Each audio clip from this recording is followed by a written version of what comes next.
Now we're joined by Drew Edwards from UTSports.com and Eric Russell, Tennessee Special Teams Coach. Coach, congratulations on the win first, but the big story of the game was Derek Brodus. Now, walk us through pregame when you're out there trying to figure out who's kicking and what happened. Oh, it was unlike anything I've ever experienced. I didn't know how we were going to do pregame.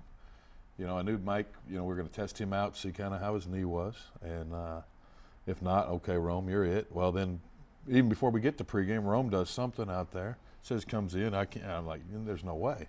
And sure enough, it was the deal. So it was APB. First of all, find out who in the locker room has kicked before. I mean, we had Joe Ayers. We got him out there, started kicking, and it was called Brodus. He looked like Luke Rose out there kicking, yeah, no doubt. Kicking and stuff and I'm sure Middle Tennessee was looking there going, what is this guy doing out there? Because we didn't get Derek in there in time for pregame, really. I mean, he came out with the last group, but thank goodness that he answered his phone, and I think we were able to get him there and get his equipment there and roll. So you had to send a manager up to the practice facility to get his equipment. Get equipment. Then you had to have a police escort to get him to the locker room. Get to the locker room and get into the stadium. And the people said, I'm kicking for 10. Yeah, sure. We're not going to let you in. They finally let him in. Oh, yeah. What a story. And he came out and he did get a couple of kicks in warm-ups. Well, he got some kickoffs in after a quick stretch. Of course, he was laying right. I said, you got to move. The team's fixing to run out here. You can't be laying right here getting stretched. Go to the side. And then it was funny to watch the team just kind of, as we're doing 7-on-7 different things, but they all of a sudden kind of created like their own version of the T or something, and to let Brodus just start kicking some balls down there. And his only field goal attempt he got, was right there before we go into the locker room half. He got one kick, and it wasn't the prettiest thing, and but it was through the pipes, and he did a tremendous job. That's what counts. Tim DeMartin of our staff had a chance to talk with Derek Brodus after the game. He had his thoughts on this great scenario where you got a chance to kick for the first time for the Tennessee Volunteers. Can you bring me through your day-to-day? What happened? Like, everything. Basically, I just woke up and I was just hanging out at my place and whatnot, just watching college football. And then I was resting on the couch, and I get a phone call from Brad Pendergrass, and he was asked me what I was doing, and he told me I needed to come to the stadium because we needed a kicker. So I just got my stuff together, and he called me again, and he asked me where I lived and all that stuff because they needed me fast. And they ended up getting a cop car or whatever to meet me halfway and escort me here. So. And about what time was this? It's around 6:10 or so. So 50 minutes before kickoff. So last minute. Yeah. What was it like going out there? I was kind of nervous, everything, and I don't know.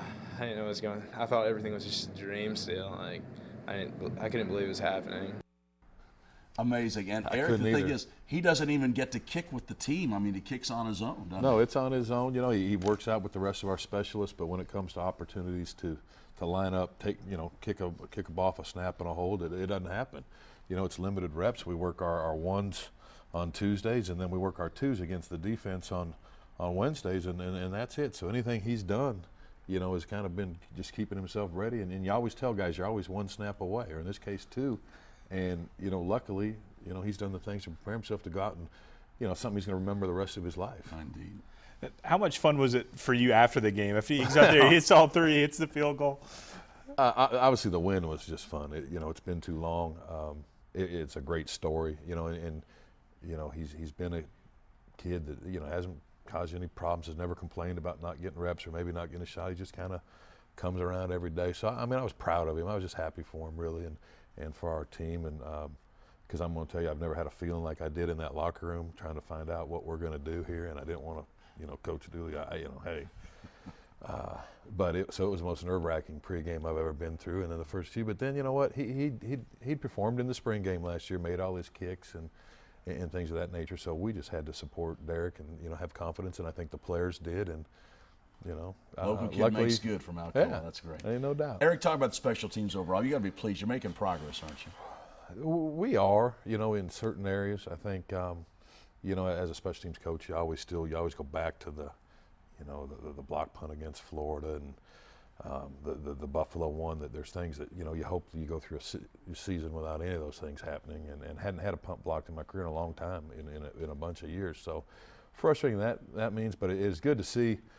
Especially emphasis this year in the return game, and I think Deverin's showing some reasons why. It's not like we're a lot smarter coaches right now. It's just I think Deverin's done a great job, brings a little more speed maybe to the position and a fearlessness of, he's going to catch it and go. And I think our guys are starting to understand that if they just can stay on that block a little bit longer and do some things, some positive things will happen. So I think there's confidence being built in all our phases. And I think we're still searching maybe in the punt game a little bit, as far as, creating an identity. I mean, we've done a good job, and I think Matt came in today and did a nice job punting, and we've been covering him fairly well. And, but we're not where we need to be yet, but I think we are improving. Coach, thanks for coming in tonight. Great story. We'll be talking about this story forever. But the biggest thing, too, is Tennessee got the win. It is. That's the most important thing, and hopefully more to come. Coach, thanks for coming. Great. Eric Russell, Tennessee special team coach, with us here. We'll take a look ahead to Tennessee's next opponent, the Arkansas Razorbacks, next here on the Derek Dooley Show.